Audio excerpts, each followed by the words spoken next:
The horizon is changing completely, and it's also for the good. And I think if procurement wants to play a leading role in helping the business moving forward, you need to really look at total value of ownership. And that means you're much closer to customer and markets and understanding how markets might change. We have all ambitious targets and really important targets on sustainability to achieve. And that requires a lot of change in the value chain, in innovation, how we do formulation, with what we work together. It also changes the way how we work in the total ecosystem. So coming from a traditional way of we cannot share any of our information and secrets to really working with partners, to opening up and really utilizing as well their brains and resources to make something bigger that actually creates value.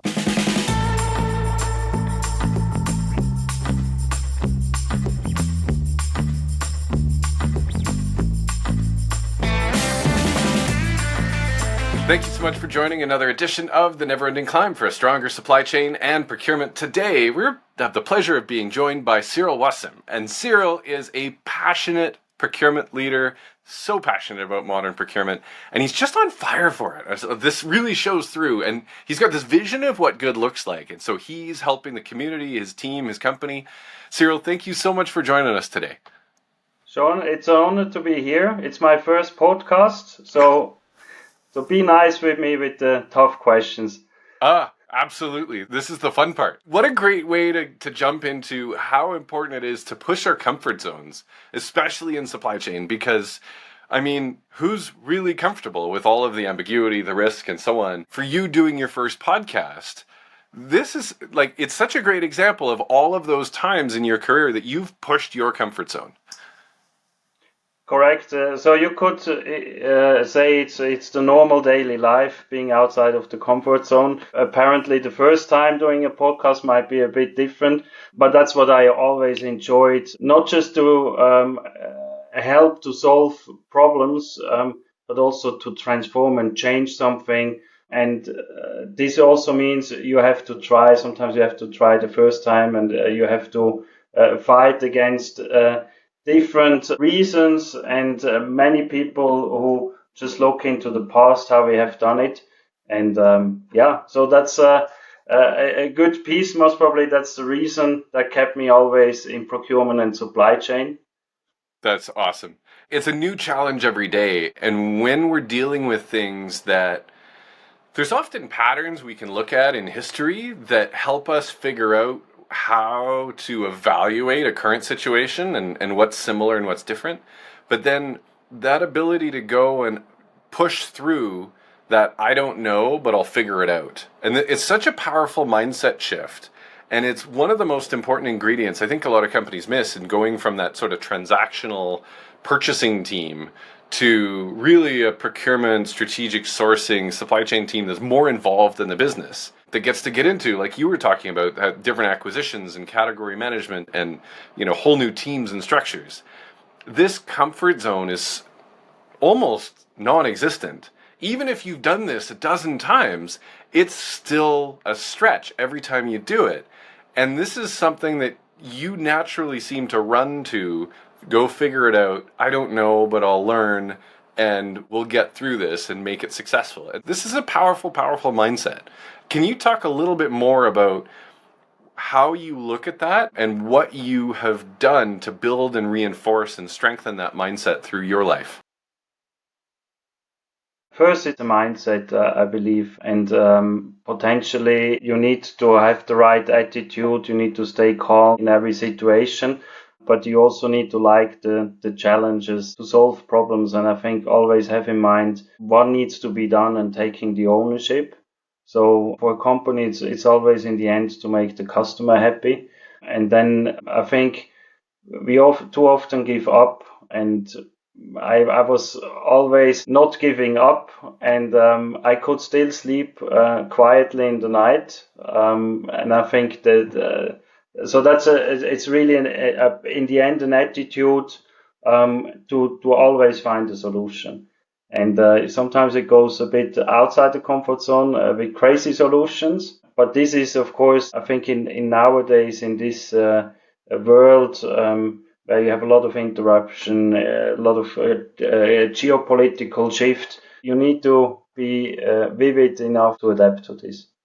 What I love about this is the way that we push our comfort zone often influences the way we respond to hard challenges. Because when you're out of your comfort zone, sometimes people stay in their comfort zone even in a difficult situation, and they'll pull back, they'll play small. And when you push out of your comfort zone, it forces kind of that next level thinking of really evaluating a scenario and really helping to push the evaluation of, am I thinking about this situation the right way? What am I missing? How else do I need to look at this?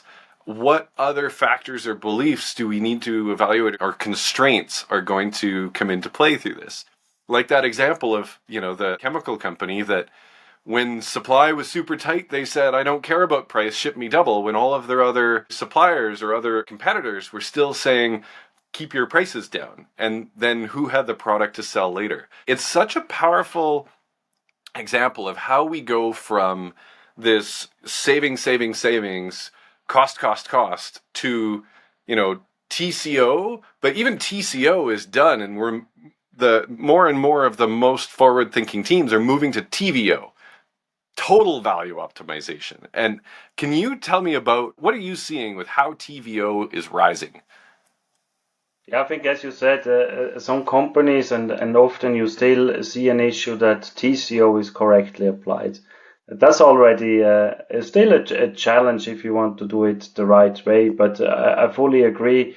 The horizon is changing completely, and it's also for the good. And I think if procurement wants to play a leading role in helping the business moving forward, you need to really look at total value of ownership, and that means you're much closer to customer and markets and understanding how markets might change.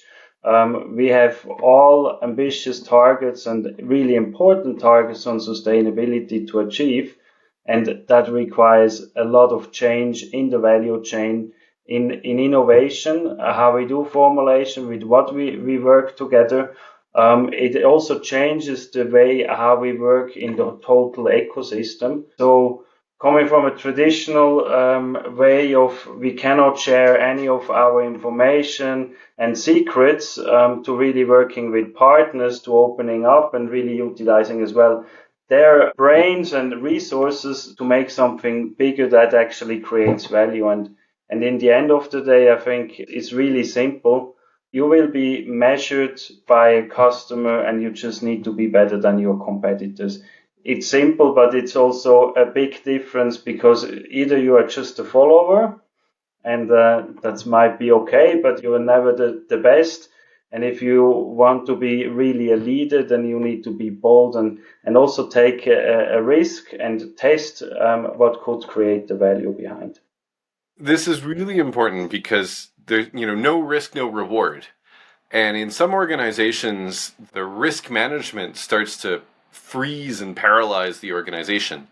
And I think this was a great example of what happened to that chemical company years ago, where everybody else was afraid of rising prices and compressing margins. But what that company realized is that if they were the ones that actually had product to sell, they weren't going to be constrained by the sales price, because nobody else had product to sell, and the customers were going to pay what they needed to pay to get the product. And this is such a powerful shift from savings, cost to total cost to total value. And the risk that you need to take is sometimes in the assumptions of what are the ingredients in the calculation to come up with that total value. And if the total value has nothing to do with the customer, then it's really difficult to really begin with that end in mind of, focusing on what really matters. And I think that's a great way to switch into those big things that really, really matter, and how when you get busy, some people talk about the tyranny of the urgent. And if you're stuck in the tyranny of the urgent, it's very difficult to get to those really big, important things. and put those first things first. But you're really leading in your organization, even though people are busy and there's lots of urgent things, because I mean, it's supply chain, there always are. But you're making time and you're putting those first things first to make sure there's time for those important things. Can you talk a little bit more about what leaders need to be doing, like you, to make time for those important things so that the urgent things get quieter, they get easier? Mhm. Yeah, I think there is a couple of important elements you need to build. And first, of course, you need to lead by example, that you do not only care about the short-term topics and problems you have. So really carving out the time and setting the right priorities. And what I'm normally doing is I try to have a really simple roadmap for each quarter, and also explaining why we are doing that and what's the value. And that not only within the procurement supply chain organization, within the management team, because I feel that often procurement topics can be seen as second priority, but actually they have tremendous impact. And so you need to push them on the agenda. And I think it also needs explanation. And then, of course, what is also really important, it can be in small steps, but you need to progress and you need to show that it's actually creating value. And so this is an ongoing platform with everything, and it requires a lot of collaboration. And I really put emphasis on what means collaboration within the organization, but then also with suppliers. I think that's becoming so important because, of course, everyone is talking about AI sustainability. AI will help us on the journey to solve the problem. Sustainability is what we have to solve, but actually collaboration bonds it really together. And I think it's still underestimated heavily. So that's why I think I'm a team worker, and I don't care if it's procurement or other function or if it's a business unit. In the end, it's one company. And they even go a step further, that suppliers should feel they are part of our company as well, because I have expectation towards them that they are proactive, that they make proposals, that they are also on fire for our company to drive it forward so that we can grow together. I love it. I think there's something too when we bring that view of, you described it too, that 80-20, right? There's 20% of the work that we do drives 80% of the value. And getting really, really clear about that's the most important part to do well and protect the time for that. Because otherwise, the other 80% can keep us busy and you can drown in the 80% of the other work. And I think there's a lot of teams drowning in the 80% of the work. And one of the hardest things is prioritizing that 20%, prioritizing making first things first, making time for that important stuff. And that takes leadership. And so I want to thank you for doing that for your team and setting that example for others, because your team ends up succeeding because you help prioritize and set the tone and make time for that. I think there's a lot of leaders that could use that reminder. Yeah, and I think it also gives a certain relief maybe to organizations if you are in complex companies that have different ERP system grown with different acquisitions, and data is an issue. So there is a lot to fix, and I understand you could say I just take a pause for 2 years and I fix everything, that I have perfect ERP environment and data, but the business cannot wait. So you need to feel comfortable to take a decision with 80%, and that's normally enough. And if you don't see it was the right decision, then yeah, you course correct. So it's quite simple. Everyone is in the same situation. If you don't decide and move forward, then your company stands still. So that's why I like the private equity environment where you have speed for change. And I think if you look in the view about what you miss with the time and the value, so Of course, that is also a part that drives me, and most probably it drives my team a bit crazy because I'm always going. And of course, you need to be also fair. It should be a marathon and not a 100-meter sprint over a long period. Yeah. But it's also team effort. It's incredible what you if you have aligned agenda as a company, you can change a lot very quickly. It is incredible how much alignment works. To me, that's one of the most important parts in the 20% that really matters is getting that alignment. And I love hearing that because when you're building a new team, it's all dealing with people. And those people they're looking for the leadership, they're looking for the clarity, and it can really sing. And it's amazing what a small team of highly aligned, strong team members can do in a very short period of time. Cyril, I am so grateful for you taking the time, and I hope you have an amazing day, amazing weekend. And thank you so much for joining us today.